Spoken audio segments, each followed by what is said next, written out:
जय गीता भागवत।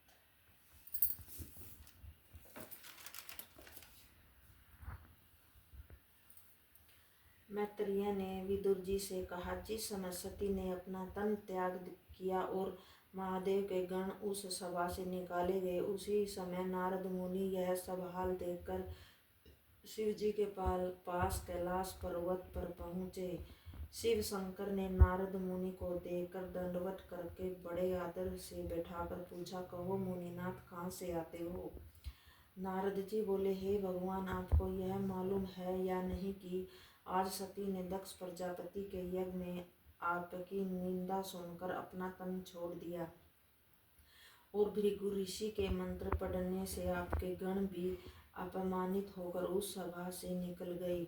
इसका कुछ उपाय करना चाहिए। यह कहकर नारद मुनि चले गए। शिव जी ने सती का मरना सुनते ही क्रोधवंत होकर अपनी जटाओं को पृथ्वी पर पटक दिया, जिससे वीरभद्र नामक एक महाबली गण उत्पन्न होकर हाथ जोड़कर बोला, मुझे जो आज्ञा हो सो करूं। शिव जी ने कहा, तुम बहुत जल्द दक्ष प्रजापति के यज्ञ में चले जाओ और उसका सिर काटकर अग्निकुंड में डाल दो।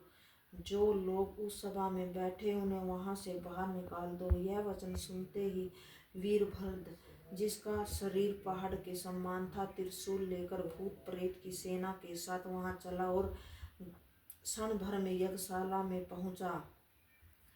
उसने दक्ष प्रजापति का सिर काटकर अग्निकुंड में डाल दिया और भृगु ऋषि की दाढ़ी नोच डाली। देवता, ऋषि, गंधर्व, ब्राह्मण और किन्नर आदि जो सभा में बैठे थे, उन्हें मारपीट कर अंग भंग कर डाला। वहां से सबको बाहर निकाल दिया और यज्ञ की सब सामग्री